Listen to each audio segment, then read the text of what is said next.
Convido os irmãos a abrir a Bíblia no livro de Gênesis, capítulo 37.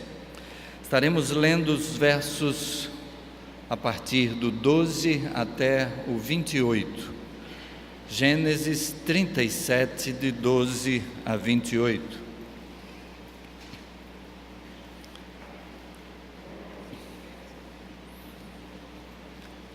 Compartilhe a sua Bíblia com quem está do lado, se houver necessidade, para acompanharmos esse texto sendo lido.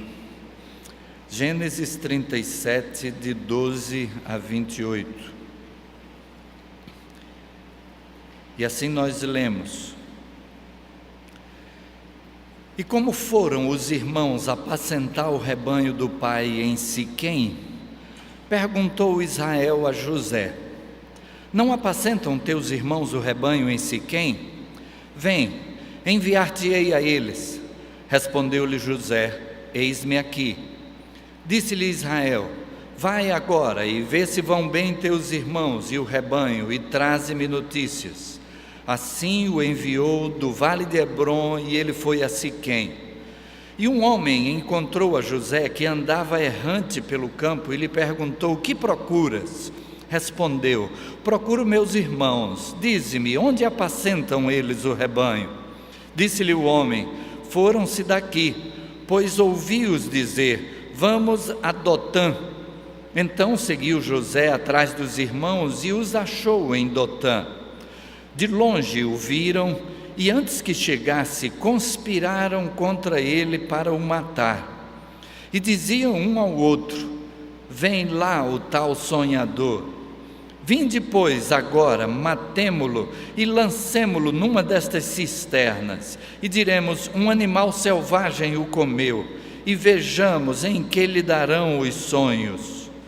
Mas Rúben, ouvindo isso, livrou-o das mãos deles e disse: Não lhe tiremos a vida. Também lhes disse Rúben: Não derrameis sangue, lançai-o nesta cisterna que está no deserto, e não ponhais mão sobre ele. Isto disse para o livrar deles, a fim de o restituir ao pai. Mas logo que chegou José a seus irmãos, despiram-no da túnica, a túnica talar de mangas compridas que trazia, e tomando-o lançaram na cisterna vazia, sem água.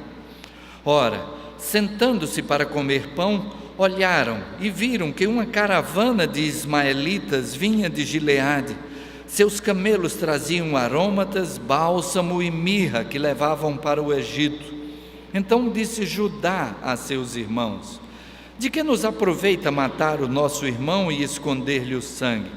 Vinde, vendamo-lo aos ismaelitas, não ponhamos sobre ele a mão, pois é nosso irmão e nossa carne. Seus irmãos concordaram. E passando os mercadores midianitas, os irmãos de José o alçaram e o tiraram da cisterna e o venderam por 20 siclos de prata aos ismaelitas. Estes levaram José ao Egito. Vamos orar. Senhor Deus, louvamos o Teu nome, Pai, porque a Tua palavra nos traz a orientação para a vida, porque podemos estar colocando as nossas vidas sobre bases firmes da Tua palavra, do Teu conselho, dos princípios que ela nos traz.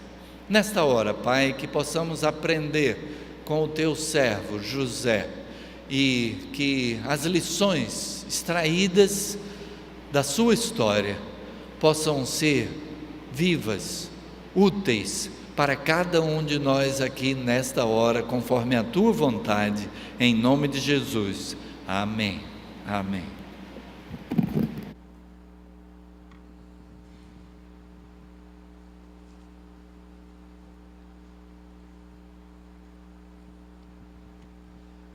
Estamos nesta série que trata a respeito de escolhas. No começo do ano, a gente sempre define alguma coisa para o ano. A gente estabelece metas. A gente pensa: o que é que eu pretendo fazer neste ano? O que é que vou colocar como objetivo a ser alcançado? E todos os dias nós passamos também pela oportunidade de escolhas, porque para alcançar aquilo a que nos propusemos, nós temos sempre caminhos a escolher, temos sempre maneiras de agir, temos sempre algo que se coloca na nossa frente, quando então temos que optar. O que faremos? De que forma estaremos perseguindo os alvos então estabelecidos por nós? Então temos as escolhas dos alvos e as escolhas de como nos propomos a alcançar estes alvos. O cântico que nós entoamos fala a respeito de escolhas e de que oportunidades surgem à nossa frente. Oportunidades de agir para o bem ou para o mal. Na história de José, a gente vê também uma série de oportunidades de escolha a partir dele próprio, de escolhas a partir dos seus irmãos e de quais as consequências que isso trouxe para cada um. Qual o resultado de terem optado daquela forma? Qual o resultado de agirem de cada maneira? Muitas vezes nós somos tentados a agir em resposta a uma situação, da maneira como a situação nos apresenta. Existe até um adesivo que a gente vê às vezes em carros, né, que diz: a minha educação depende da sua. A maneira como você me tratar é a maneira como eu vou lhe tratar também. E muitas vezes a gente age dessa forma, não apenas diz, mas age. A gente reage então à maneira de como os outros nos tratam e a gente tenta devolver na mesma moeda. Como é que foi a história de José? José escolheu viver pelos princípios de Deus sempre. José era um dos irmãos mais novos naquela família. José era alguém que era o queridinho do papai. Nós conhecemos a história e Jacó escolheu Raquel por sua esposa. No entanto, na noite de núpcias, o seu sogro, usando de artimanhas com ele, lhe entregou na noite de núpcias a irmã mais velha, Lia. O seu sogro então fez com que Jacó casasse com suas duas filhas e não apenas uma.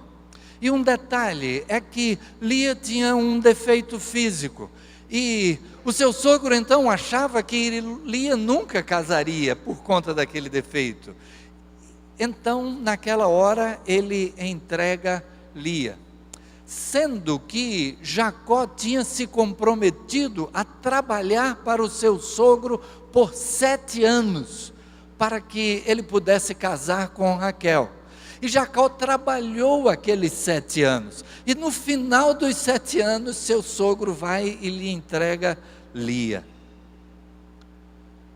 Jacó, então, quando é no dia seguinte, é que descobre que a pessoa com quem ele dormiu aquela noite não era a sua pretendida, mas a irmã. E ele vai reclamar com o seu sogro. E o seu sogro então vem e diz: é porque nós temos um costume nesta região de casar primeiro a mais velha. A mais nova não casa antes da mais velha. Então, agora, se você me servir por mais 7 anos, aí eu lhe dou a Raquel que você deseja como sua esposa. O texto leva-nos a entender que, passado o período que nós chamaríamos de lua de mel, então Jacó recebeu a Raquel como sua esposa e serviu em seguida por mais 7 anos a Labão, seu sogro. A gente vai ter toda uma história aí de que Raquel não podia ter filhos, Lia tinha filhos, e Lia dá 4 filhos a Jacó, e espera com isso conquistar o coração de Jacó. Raquel vive triste porque não consegue dar filhos ao seu esposo. Raquel então entrega a sua serva ao seu esposo, para que através da serva ela dê filhos a Jacó. E nessa história, Lia tem 6 filhos, a serva de Lia tem 2 filhos, Lia entrega a sua serva também para Jacó, que tem mais 2 filhos, e Raquel também vem a gerar e dá 2 filhos a Jacó.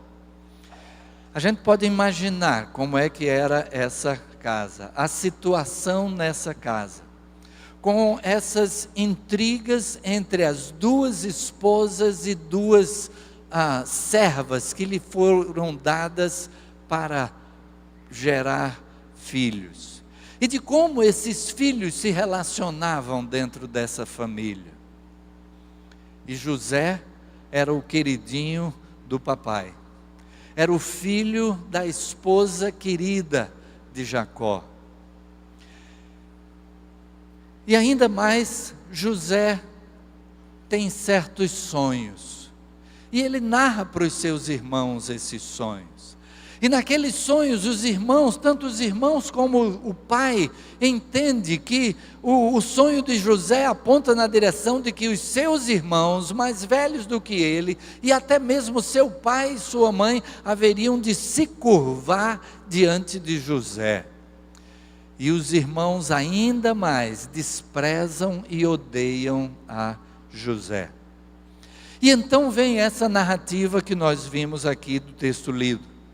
Os irmãos resolvem, quando veem que José vem se aproximando, eles estão longe de casa, o seu pai não vai poder fazer nada em defesa de José, então eles dizem: vamos matá-lo agora. E aí vamos ver em que dá aqueles sonhos que ele teve.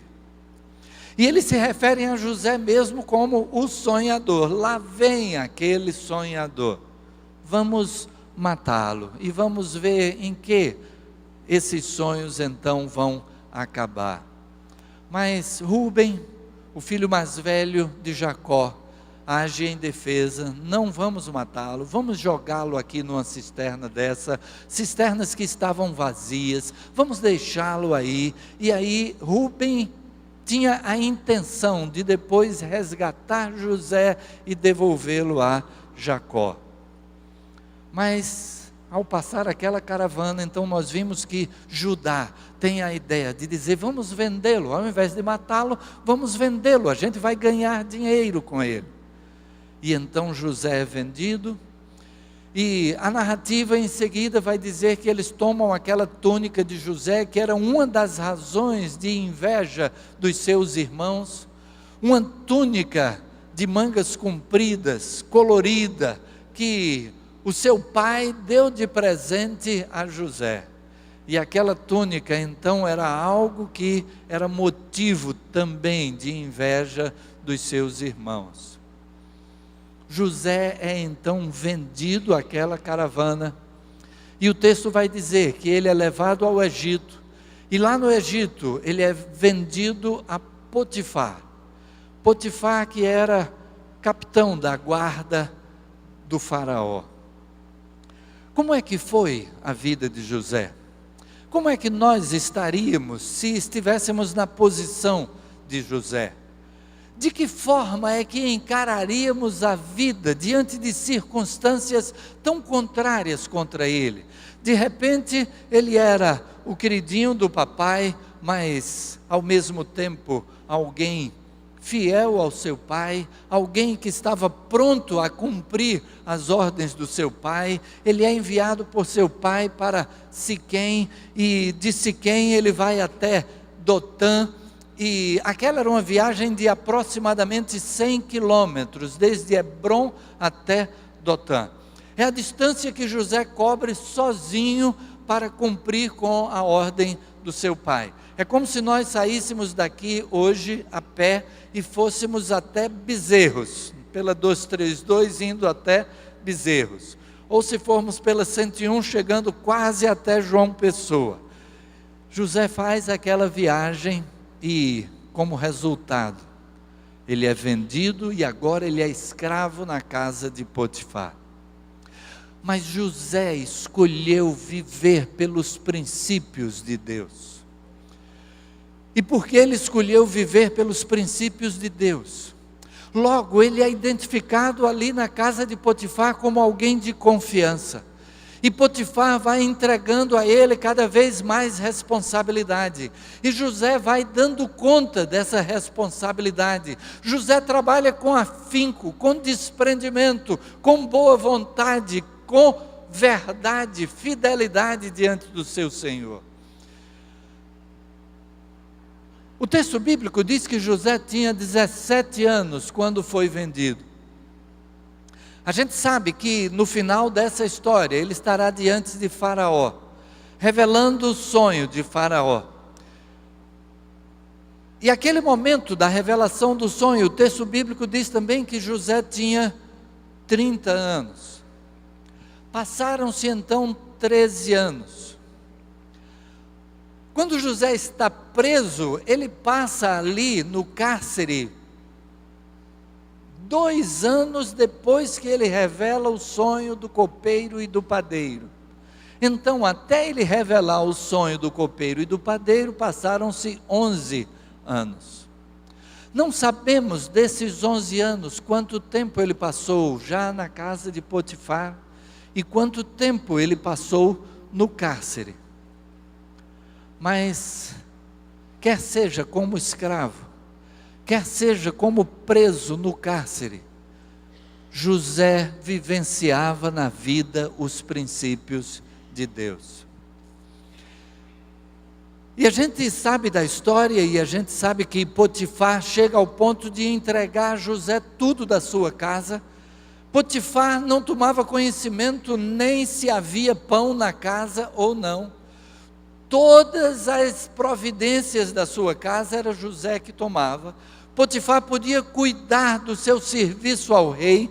Potifar podia cuidar talvez daquilo que ele tivesse fora da sua casa, mas dentro da sua casa José era o mordomo. José era aquele que era a segunda pessoa de Potifar. Mas a esposa de Potifar se engraça com José e tenta convidá-lo a deitar-se com ela, e ele rejeita. E ele então vai dizer que, a respeito do seu senhor, ele diz para a esposa de Potifar: ele não é maior do que eu nesta casa, e nenhuma coisa me vedou, senão a ti, porque és sua mulher.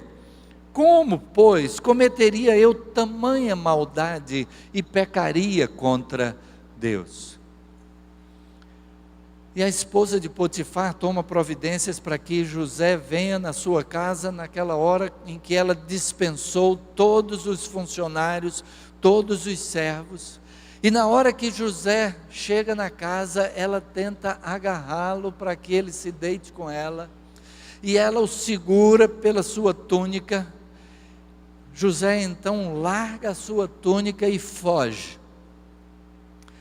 E ela agora então inverte toda a história e chama os servos e diz aos servos: olha aqui, José tentou me agarrar e eu gritei e ele largou a sua túnica e fugiu. E quando seu marido chega, é essa a história que ela conta, e seu marido fica irado e pega José e o joga no cárcere. A história de José parece que vai de mal a pior. Quando parece que ele está numa situação até mais ou menos, então acontece algo novamente sério e a sua situação entra num novo buraco. Só que os princípios de vida de José permanecem os mesmos. E a gente vai ver que José, naquele cárcere, também começa a adquirir a confiança do carcereiro. E o carcereiro começa também a entregar responsabilidades. E José vem a ser a segunda pessoa do carcereiro ali. Os princípios de Deus na vida são valorizados por todas as pessoas. Podemos talvez querer agir de forma diferente. E às vezes cumpre-se aquilo que João Alexandre diz numa de suas músicas. Numa de suas músicas ele vai dizer que o Brasil não tem jeito enquanto os bilhetes correrem debaixo das mesas. E a honra dos nobres ceder o seu lugar à esperteza. Aquilo que era honra, aquilo que era valorizado pela honra, alguém então agia com honra em defesa de si mesmo, mas a pessoa cede lugar e troca a honra pela esperteza, para sair ganhando. Talvez naquela posição daquela antiga propaganda em que um conhecido jogador de futebol, Gerson, com toda boa intenção na hora da propaganda, diz: gosto de levar vantagem em tudo, certo? Ele estava aplicando ali um princípio do futebol, que mesmo ele recebendo uma falta, mas se ele conseguiu adiantar a bola e o jogo terminou em vantagem para ele, então o juiz deixa correr porque ele levou vantagem, embora recebendo a falta, mas ainda assim ele permaneceu em vantagem. E essa expressão de Gerson termina alimentando a mente de tantos que gostam de levar vantagem em tudo, de receber além daquilo que era merecido, de buscar tirar proveito mesmo sobre coisas que não era o seu direito. Essa não foi a opção de José. E José então vai preso, assume a segunda posição imediatamente abaixo do carcereiro, ali no cárcere, e fica ali esquecido naquela masmorra. Mas Deus abre portas, e Deus faz com que 2 daqueles homens que estavam presos com ele tenham sonhos, e José revela qual era o sentido daquele sonho, e o sentido é de que um era o padeiro e outro o copeiro, e José diz que o copeiro em 3 dias será restituído à presença do rei, era o que revelava aquele sonho. O padeiro, no entanto, é de que em 3 dias ele seria enforcado, e exatamente em 3 dias é exatamente isso que acontece. E aí José chega para o copeiro e diz: quando você estiver na presença de Faraó, lembre-se de mim. Lembre-se de que eu estou aqui nessa masmorra, nesse cárcere, sem ter feito nada de errado. Apele a Faraó em meu favor. E como dissemos, aquele homem passa 2 anos na presença de Faraó e esquece-se de José. Até que Faraó tem um sonho, e ele então se lembra de José, e apresenta a Faraó a possibilidade de ouvir a José, quanto à revelação daquele sonho que tinha tirado a paz do Faraó. José é então chamado lá do cárcere, e ele barbeia-se, troca de roupa, é dada a ele uma apresentação bastante adequada para se apresentar diante de Faraó, e ele revela o sonho de Faraó. E o sonho apontava na direção de 7 anos de fartura e depois 7 anos de fome. E Faraó é aconselhado por José para que construa celeiros e durante aqueles 7 anos de fartura ajunte, para que durante os 7 anos de fome haja alimento. E o Faraó vê em José tamanha sabedoria que ele coloca José como a segunda pessoa no seu reino. Vejam como José adquire a posição de importância, porque ele escolheu os princípios de Deus para a sua vida. A gente vai ter toda uma história de como José vai se encontrar com os seus irmãos. A fome na região onde morava a sua família faz com que eles venham ao Egito comprar comida. José reconhece os seus irmãos, mas não é reconhecido por eles. E José então, que teria a possibilidade ali de prendê-los e até mandar matá-los por aquilo que eles fizeram. José faz uma espécie de trama para descobrir quem eram os seus irmãos hoje.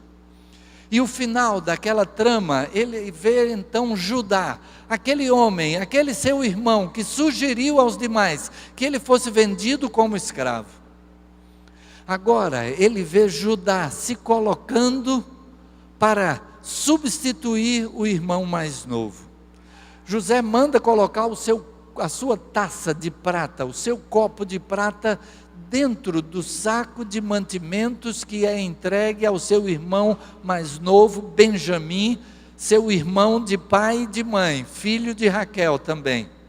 E que era então agora o amado do seu pai. Depois que José é dado como morto pelo seu pai, agora Benjamim é quem resta daquela sua esposa, que agora já falecida também. E José vem e diz: pois agora vocês vão voltar, mas esse aqui vai ficar escravo. E ele vê Judá agora colocar-se diante de José e dizer: permita que eu fique no lugar do meu irmão. Aquele Judá que propôs a venda de José, agora Judá vem e diz: permita que eu fique no lugar do meu irmão. Nessa história há algumas coisas que são interessantes dentro de tudo que aconteceu para que a família de José terminasse indo para o Egito também. E uma das coisas é que quando seus irmãos pedem ao seu pai que Benjamim seja enviado com eles, por exigência de José, seu pai reluta. Benjamim era agora o seu filho querido, aquele que restava do seu casamento com Raquel. E o pai reluta, mas a fome está apertando e ele tem que mandar os filhos para comprar mantimento. E então Judá diz para seu pai: nós só podemos chegar até aquele homem se levarmos Benjamim. E a gente sente a dor de Jacó. A gente sente a dor de Jacó em enviar Benjamim. E aí a gente se lembra de que Deus enviou o seu único filho, não simplesmente para nos buscar, mas nesse processo de nos buscar, morrer em nosso lugar. Deus amou o mundo de tal maneira que deu o seu Filho unigênito para que todo aquele que nele crê não pereça, mas tenha a vida eterna. O amor que Jacó dedicava a Benjamim faz com que ele relute em enviar o seu filho. Mas o amor de Deus por nós faz com que Deus tome a iniciativa de enviar Jesus para morrer em nosso lugar. E agora, a posição de Judá diante de José é a posição de quem diz: eu assumo o lugar do meu irmão. O seu irmão tinha sido incriminado de roubar a taça de prata da segunda pessoa do reino do Egito. Um crime que poderia terminar na condenação de morte. Mas Judá agora se oferece para substituir o seu irmão. E Jesus se oferece para nos substituir. Sendo que ali Benjamim é acusado de algo que não fez. Mas só nós somos acusados daquilo que foram as nossas atitudes. Aquilo que nós fizemos que veio a ser contra Deus. Naquele momento, quando José é atraído pela esposa de Potifar para deitar-se com ela, o texto que nós lemos diz: como eu faria tamanha maldade e pecaria contra Deus? Como eu faria tamanha maldade e pecaria contra Deus? Aquilo que a gente faz contra o nosso próximo aqui é algo que a gente faz também contra Deus. Por isso, a fidelidade de José, diante de todas as circunstâncias, diante de pessoas mesmo que a gente poderia dizer o estavam maltratando, mas a fidelidade de José é porque o princípio que ele havia adotado, o princípio de vida, era de não agir contra Deus. Por que faria tamanha maldade e pecaria contra Deus? Quando nós pecamos, quando cometemos coisas que não são da vontade de Deus para a nossa vida, a gente está pecando contra Deus. E Deus nos ama ao ponto de que Jesus assume aquela posição de Judá para com Benjamim. E Jesus então se coloca no nosso lugar. Nós é que éramos condenados à morte, mas Jesus é aquele que se oferece em substituição a nós. E Ele assume a cruz em nosso lugar, para a nossa salvação. A história vai terminar com José se revelando aos seus irmãos. E a gente vai ter vários momentos em que eles se colocam diante de José. Eles se colocam diante de José em submissão, entendendo que José pode fazer o que quiser com eles. Eles se colocam de José em submissão no momento de interceder para que José libere Benjamim. Eles se colocam diante de José no momento em que José se revela a eles. José manda que eles sejam levados para sua casa, prepara um banquete diante dos seus irmãos e em determinado momento manda que todos os demais servos saiam da casa e ele diz então aos seus irmãos: eu sou José, o seu irmão. E os irmãos ficam atônitos, ficam sem saber o que fazer e ficam temerosos também de que José tome uma atitude de vingança contra eles. Mais tarde, quando os irmãos falam para Jacó que José está vivo, Jacó fica estupefato. E ele não acredita, fica parado, sem palavras, parece que aquilo não é verdade. Mas os irmãos vão e contam toda a história, e Jacó finalmente diz: realmente José, meu filho, está vivo. E ele vê os carros que José enviou, carros de Faraó, para transportar a família, e José vem para o Egito e encontra-se com seu filho. Eu disse José, né? Jacó vem para o Egito e encontra-se com seu filho. Só que chega o momento em que Jacó morre, e agora os irmãos de José colocam-se diante dele sem saber se José assumiu aquela posição mais amena enquanto Jacó estava vivo. Mas agora que Jacó morreu, o que é que José fará? Mas José então naquele momento diz: vocês intentaram o mal contra mim, mas Deus transformou esse mal em bem, e Ele me enviou.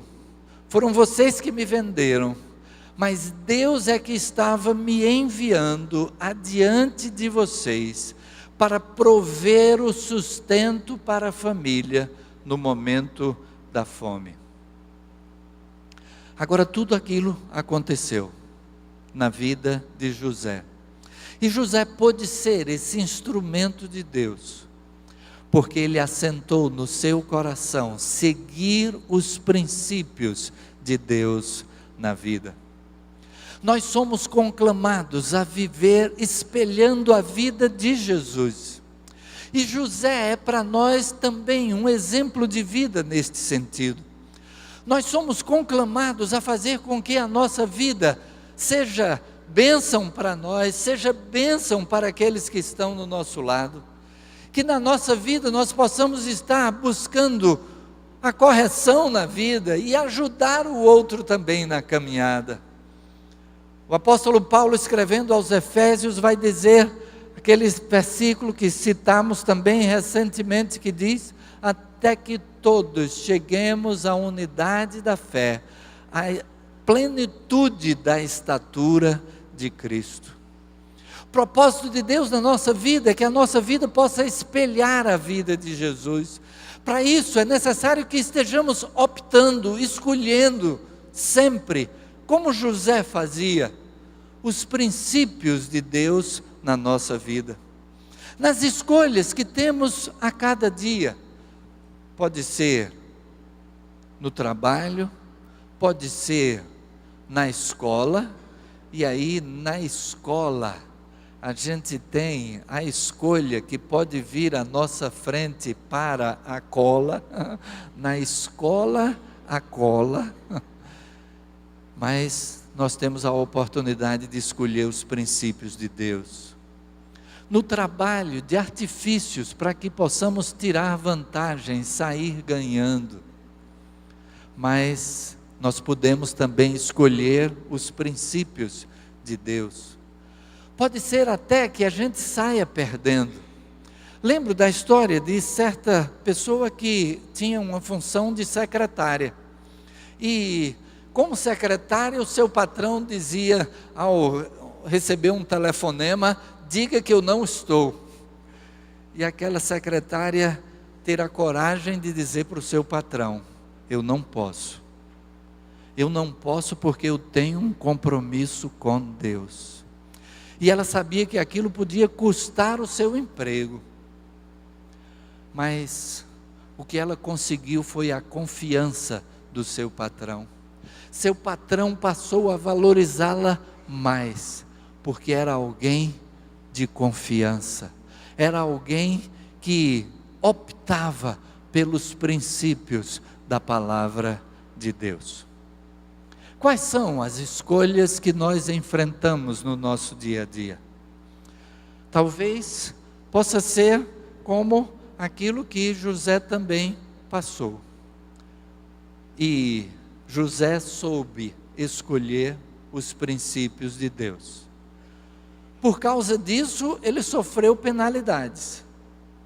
Mas Deus estava trabalhando na sua vida e fez com que José estivesse sempre recebendo a confiança das pessoas à sua volta. Segunda pessoa na casa de Potifar, segunda pessoa no cárcere, segunda pessoa no reino do Egito. Deus estava dirigindo a vida de José. E quando nós nos colocamos nas mãos de Deus para a realização da sua vontade, para que a sua vontade seja feita em nós, quando nos colocamos como instrumentos dele, ele é que vai guiando, ele é que vai abrindo portas, ele é que vai colocando as pessoas certas à nossa frente. Embora possamos vir a sofrer alguma coisa por conta da fidelidade a Deus, o próprio Jesus sofreu em sua fidelidade ao Pai. O próprio Jesus assumiu a cruz como missão recebida do Pai para a nossa salvação. Mas Deus estará guiando. E então, é como disse aquele missionário, depois de muitos anos de experiência com Deus: se Deus me mandar no inferno, se Deus me mandar pregar no inferno, eu vou. Porque ele sabia que onde Deus nos manda, é onde Ele vai guiar, onde Ele vai prover, mesmo que haja alguma espécie de sofrimento, mas Deus vai transformar aquilo que foi intentado de mal, como um bem para a vida. E a nossa vida será aquela vida que é narrada lá em Salmos capítulo 1, quando diz: bem-aventurado o varão que não anda segundo o conselho dos ímpios. No conselho dos ímpios ele escolhe não segui-los, nem se detém no caminho dos pecadores. A sua escolha não é nessa direção, nem se assenta na roda dos escarnecedores. Ele sempre escolhe algo de diferente do que escarnecer dos seus companheiros, dos seus irmãos, de tantas outras coisas. Antes o seu prazer está na lei do Senhor, e na sua lei medita de dia e de noite.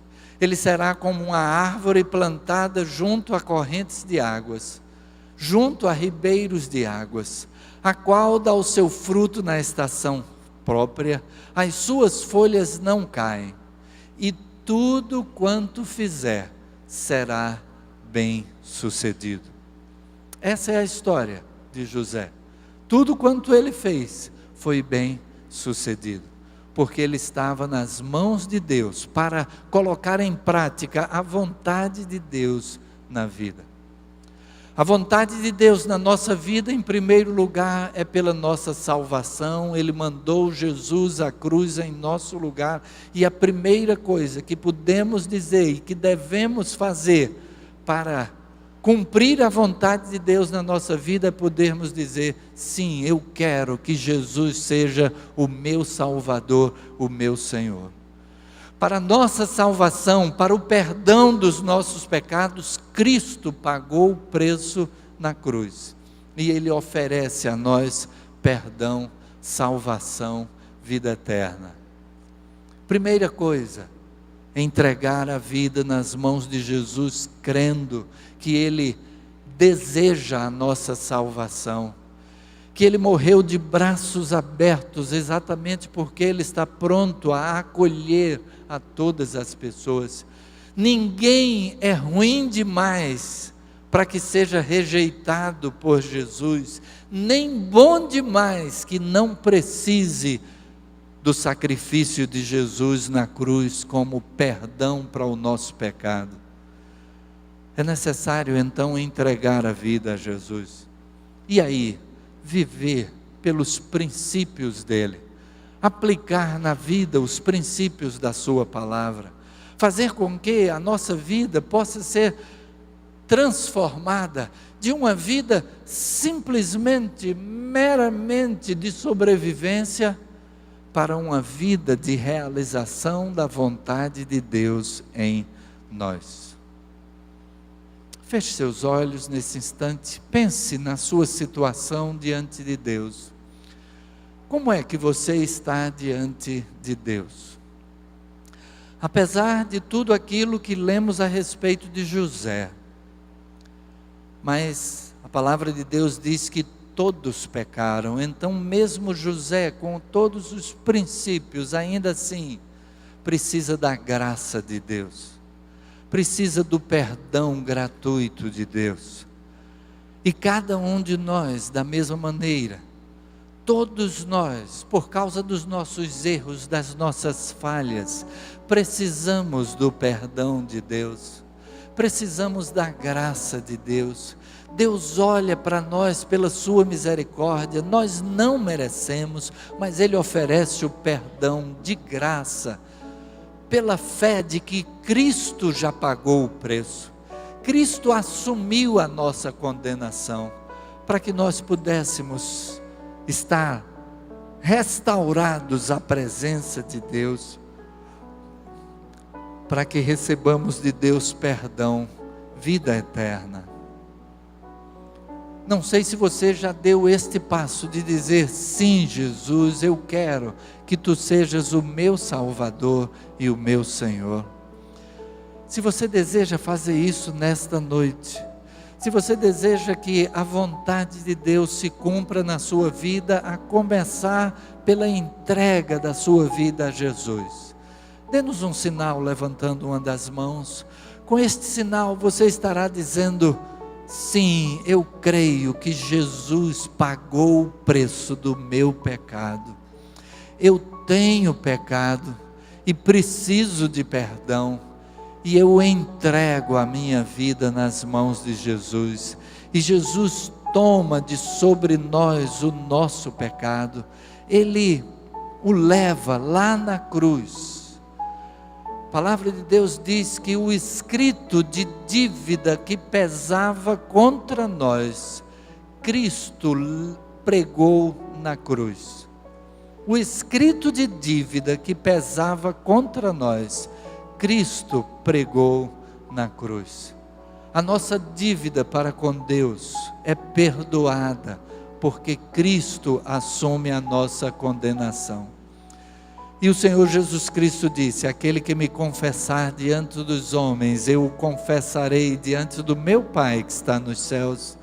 E então por isso nós convidamos, se você deseja entregar sua vida a Jesus, dê-nos um sinal levantando o seu braço. Com isso você está confessando diante de todos que você entrega a sua vida nas mãos de Jesus. Aquele que me confessar diante dos homens, eu o confessarei diante do meu Pai que está nos céus. Se você deseja receber o perdão, a salvação de Deus na sua vida, levante a sua mão onde estiver. Eu não estarei insistindo, vou perguntar apenas mais esta vez: se você deseja receber a Jesus como seu Salvador, levante a sua mão, dê esse testemunho público de fé em Jesus Cristo. Nós gostaríamos de orar por você nesse instante. E cada um que já recebeu a Jesus, o desafio que fica para nós é de podermos optar, escolher na vida a vontade de Deus, sempre o caminho de Deus, sempre aquilo que a palavra de Deus nos orienta. E Deus é que estará guiando a nossa vida conforme a sua vontade. E aquilo que Deus tem para nós não se compara a qualquer coisa que nós mesmos pudéssemos construir para a nossa vida. O que Deus tem para nós é muito superior, muito superior. Vamos orar. Senhor Deus, louvamos o Teu nome, Pai, e agradecemos, Pai, pela Tua palavra que fala ao nosso coração, pelo exemplo dos Teus servos do passado, pelo exemplo de José, que apesar das circunstâncias contrárias na vida, mas fazia sempre a escolha de viver de acordo com os Teus princípios. E assim, Senhor, nós Te suplicamos que possamos estar tendo também a mesma disposição, a mesma coragem, a mesma fé de que os Teus caminhos são melhores do que os nossos caminhos. A Tua palavra diz que assim como os céus são mais altos do que a terra, assim os Teus caminhos são mais elevados que os nossos caminhos. Assim, Senhor, que possamos estar aplicando na vida os princípios da Tua palavra, nela meditando dia e noite. A Tua palavra diz: e tudo quanto fizer será bem sucedido. Assim, Pai, continua a falar ao nosso coração. E se alguém aqui entrou ainda sem ter a certeza de salvação, de vida eterna, que o Teu Espírito esteja confirmando no seu interior, que o Teu Espírito esteja declarando a necessidade de fazer essa entrega, e de que só por meio de Jesus podemos ter perdão, salvação, vida eterna. A Tua palavra diz: em nenhum outro há salvação, porque também debaixo do céu nenhum outro nome há dado entre os homens pelo qual devamos ser salvos. Assim, Pai, fala a cada coração conforme a Tua palavra. Dirige a nossa semana, continua a falar a cada um de nós, que possamos estar sempre meditando na Tua palavra e aplicando no nosso viver. Dá-nos da Tua direção, é o que nós suplicamos em nome de Jesus. Amém. Amém.